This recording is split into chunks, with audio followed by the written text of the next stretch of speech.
Prospective Fruition.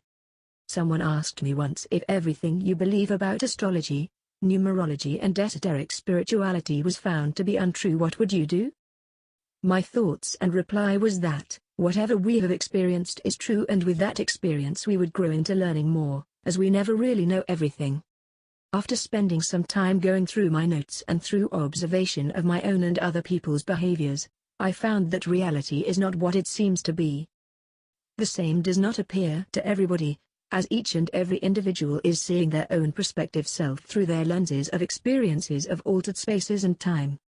When we look at the astrological aspects that are currently in place, such as with Saturn in Sagittarius and the Neptune in Pisces square, there seems a loss of clarity in our own self-worth, our perception and personality.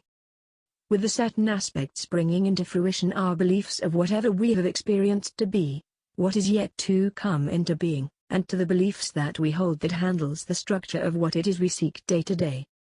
To the Neptune aspects that of feeling highly receptive to our emotional boundaries that once took hold, yearning for recognition of our authenticity and our productivity, to create ideas that aid and help ourselves and others moving forward, with closure of past lessons that still take hold of our body, to connect healing structures from harm, to create new advanced ways of dealing with our past vulnerabilities, turning who we were in the past into strength, creatively without forced measures.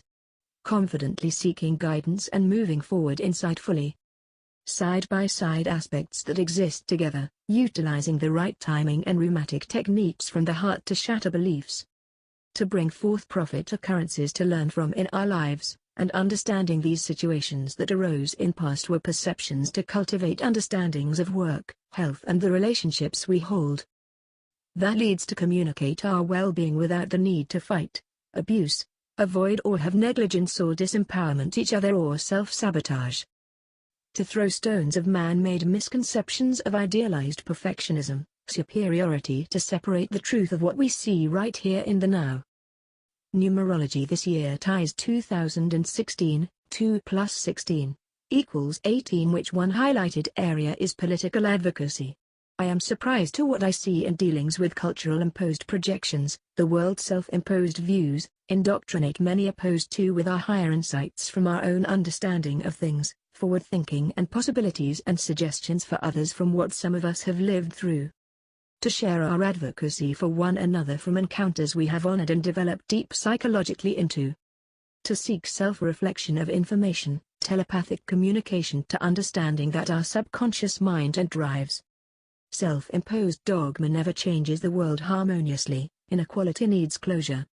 Many have experience with paranormal activity and messages revealed in the dreams, knowing and feeling in the gut that every encounter is more than what it seems.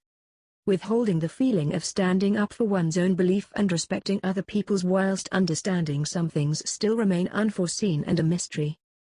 Our beliefs are simply those we hold true to ourselves and mirror back in what we see in others. If we see only with one filter, those aspects is only what we see. Within and out, what beliefs we hold and meanings behind the choices seeked. In regards to Neptune in Pisces, our awareness is to first look at the injustice felt that keeps us stuck, to a society's standard, the mediums in what it costs to create entertainment and pleasures that is at the expense, and what is at loss. Honestly evaluating what's to be achieved in finding enjoyment-filled experiences in whatever differences in people's own persecution of who they were and what was in the past. There are many labels existing now that ceased to be before. Gender, politics, sexuality and character traits that individualized our presumed concept of who, what, how and why we are. These labels that identify purposely exist only to ourselves, and again in society mirrors back to us what exists deep within ourselves. Limiting exposure of our true self only shows insecurity, thus focusing extending empathy for yourself and others in society brings movement forward. As the saying, birds of a feather flock together. Ultimately we are what we choose to believe and see. What we choose to be open to we become unknowingly. The chariot rides a horse. He is swift and efficient at following through his goals. Which horse is he riding? Could it be a racehorse? That has won many gold medals and holds prestige position in social society. Is he maybe the dark horse? The mysteriously ferocious force that strives for equality despite independently. If you could choose your horse to guide you on your journey, which attributes and purpose would you assign it? Which path will it gallop towards? Alana Bailey. http://isabigdeal.tumblr.com/